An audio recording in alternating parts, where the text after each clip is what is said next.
to go back. Okay. Right. That's what Sophia wanted me to do.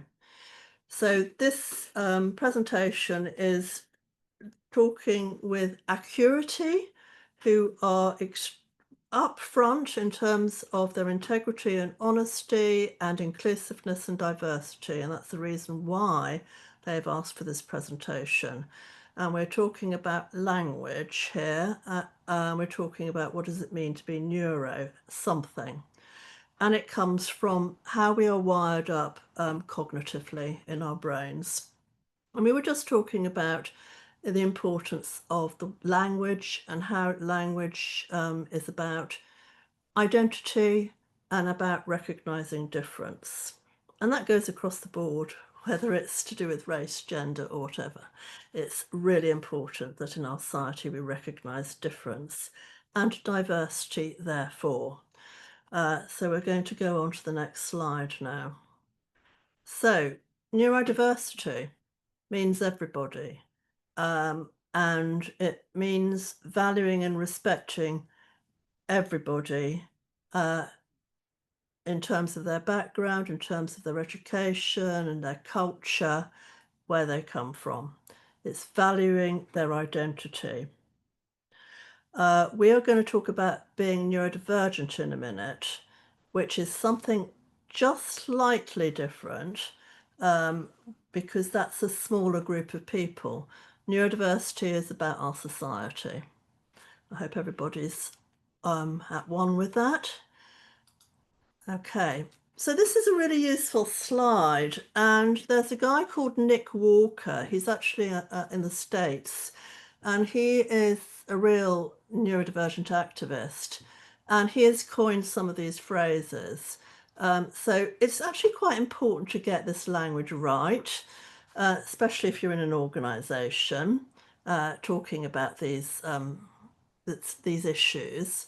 Neurodiversity, we've just said, is about society and respecting all people, and recognising that we're all different.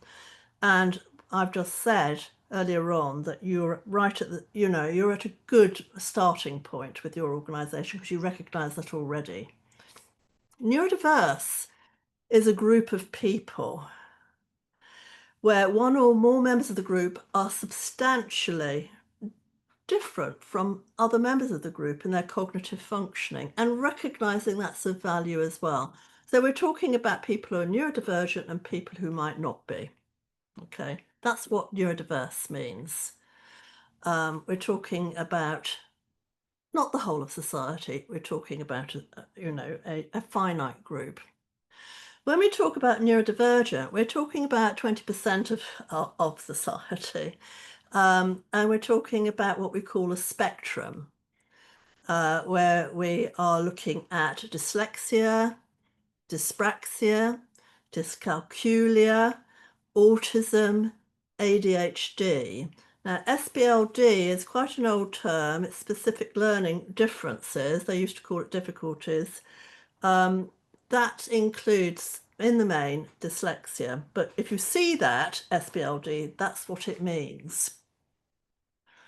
So neurodivergent is about a smaller group of people, 20% of the population.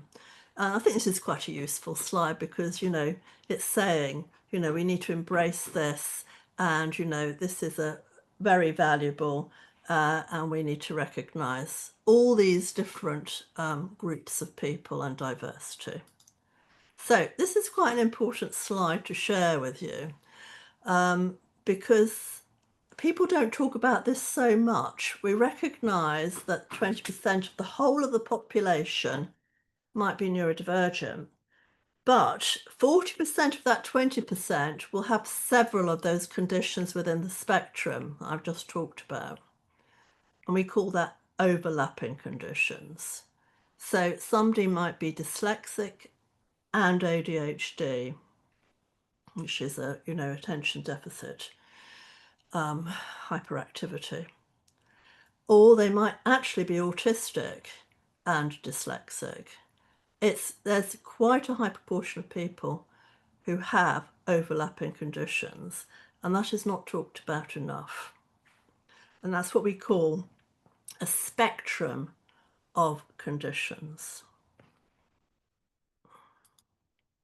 This is a really, really useful diagram.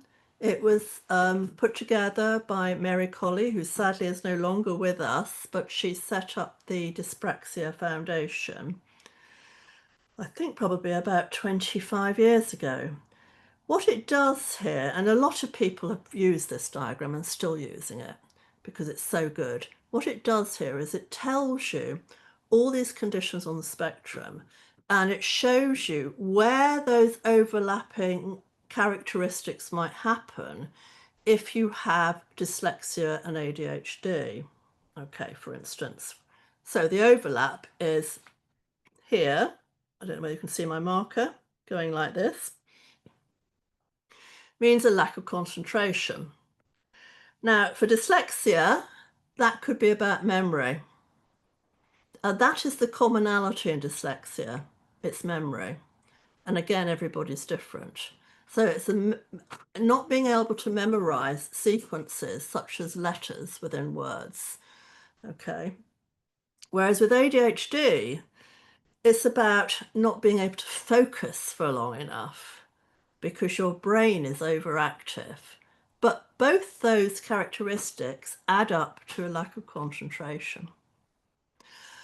And it's important for educators, trainers, and employers to recognize this. It's also important for employees to make that decision whether they want to be assessed or not. Now, some people really don't want to be because, you know, they've managed so far and have strategies in life where they've actually been able to mask quite effectively. And they feel very vulnerable about getting assessed because they think they might have very challenging situations. But it depends on where you work. It really does. And increasingly, society is getting better at this. Generally, it is better to get assessed if you're a neurodivergent because then your employer has a legal obligation to be able to support you. And of course, there's access to work. I know that you work with the public a lot in your organisation as well. So it's not just about employees in your organisation, it's about the interface you have with your customers and your public. So it's recognising that somebody might be having issues with the communication or might be having a focus issue, and recognising that they might just be neurodivergent and adjusting your responses to them because of your awareness, your greater awareness. And I suppose that's why I'm here today, to talk that through with you. I am going to talk about dyscalculia because I'll go through this very briefly because you might not have heard of these terms for these particular conditions on the spectrum. Dyscalculia is issues with numbers. It's very linked with dyslexia. It's about memory, but it absolutely affects sequencing with numbers and the ability to do mental arithmetic. Okay. It's again a memory issue. Dyspraxia is about spatial awareness. Now, Mary Colley herself was very, very dyspraxic, and people who are very dyspraxic actually have real issues over direction. They can't recognize the space that they're in, and, you know, they can't navigate themselves, even sometimes across a road.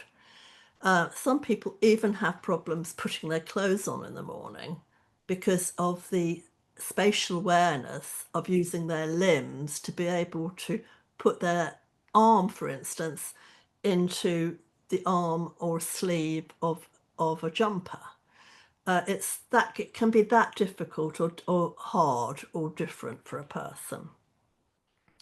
So, you know, there's issues for people with balance. You know, escalators are the worst thing for dyspraxic people they get really, really dizzy and find it really hard to work out when to get off the escalator and when to get on it.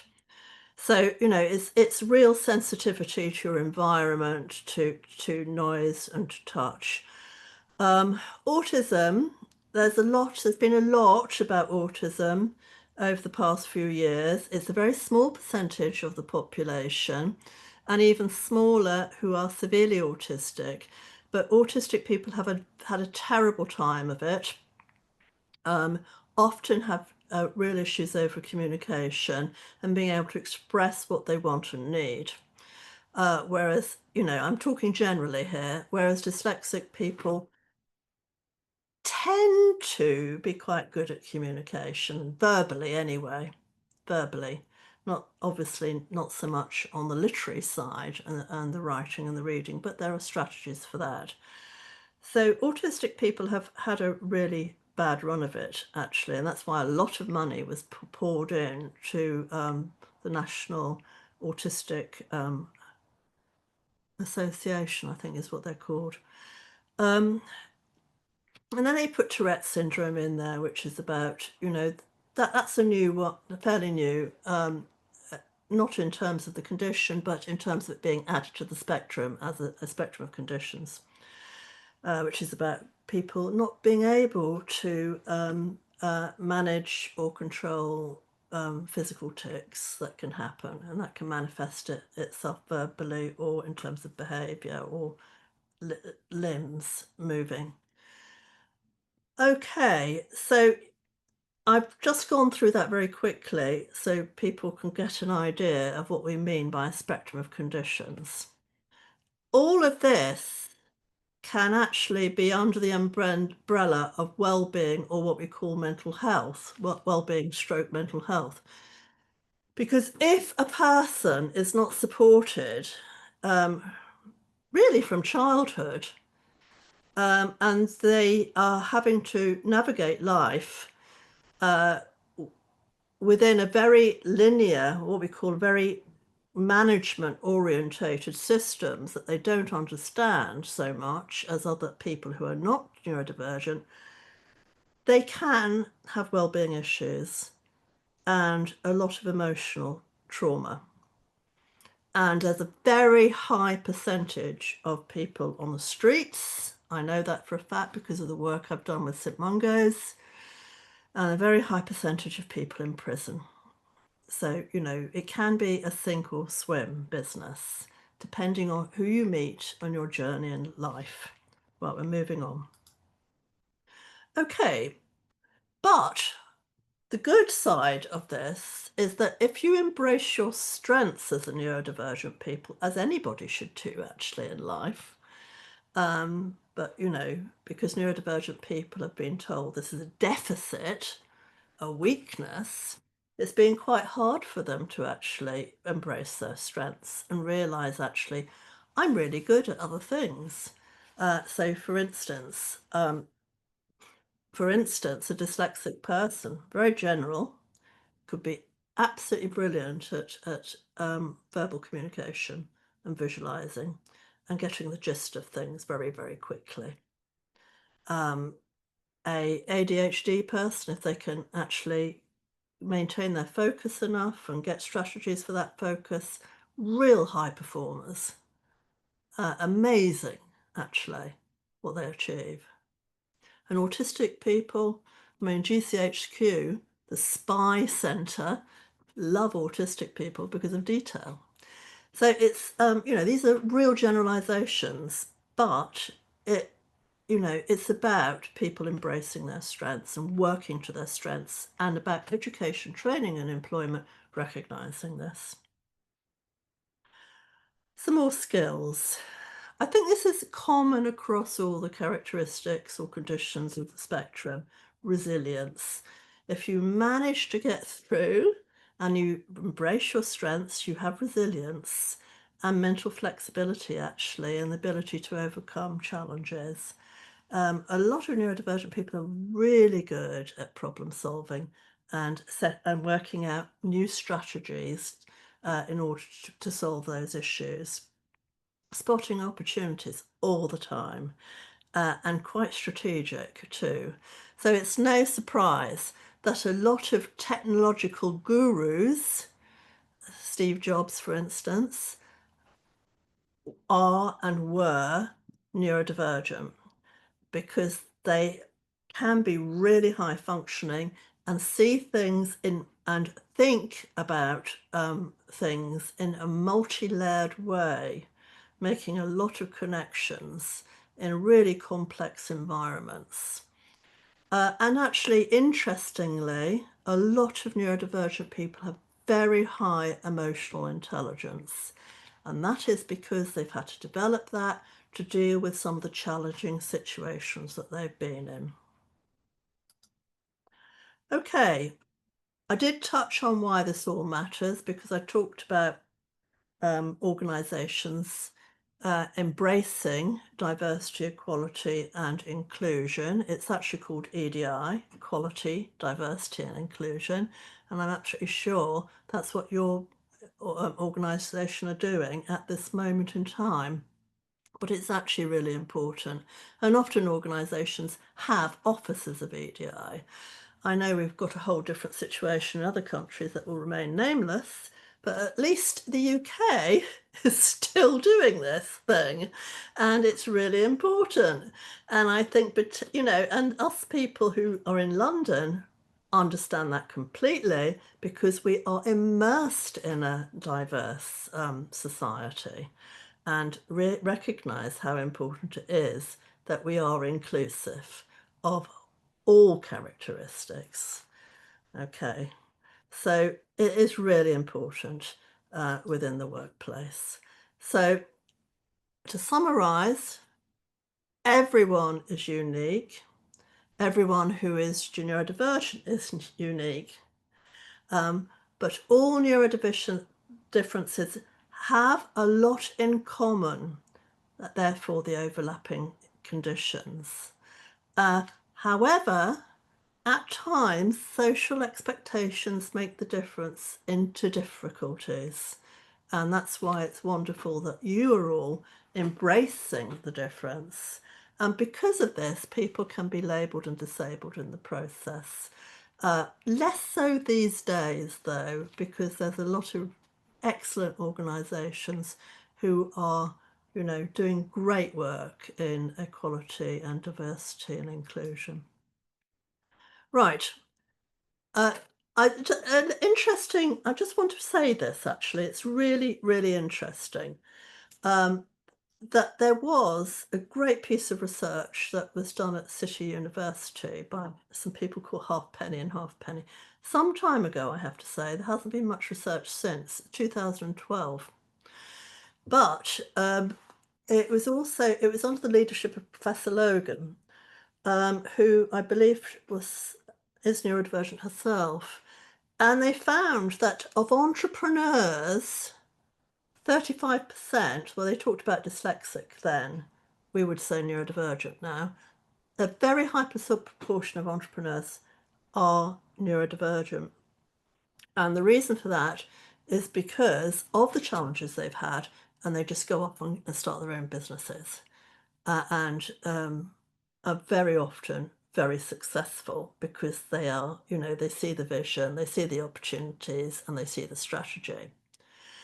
And always my comment has been, if you've got such a high percentage of entrepreneurs, they are contributing to the economy. Therefore, you need to actually value these people. You know, if you just want to do it in hard economic facts, neurodivergent people really do contribute, not only in terms of intellectual capital, but in terms of our economy. I just wanted to make that point. And if you just go away with anything, it's that you know, these people are valuable, that language is important in how we frame our identity, and that actually this spectrum of conditions is also about overlapping conditions, which people don't tend to talk about very much. So I'm going to stop the share now. Now, Sophia, do you want me to stop the recording as well? Or do you want to? We I mean, as long as the candidates, because I guess we are going to move into the QR part of the session. So as long as the candidates are happy, if they have any questions for it to be recorded, we can continue. Maybe there's some good questions in there that we want to record, if that's okay with you. Well, sometimes people don't like to be recorded with the Q&A. That's why Good I point. ask. Good point. So maybe let's stop it, and then I will just let's stop the recording, and I'll just make an additional note if needed. Okay.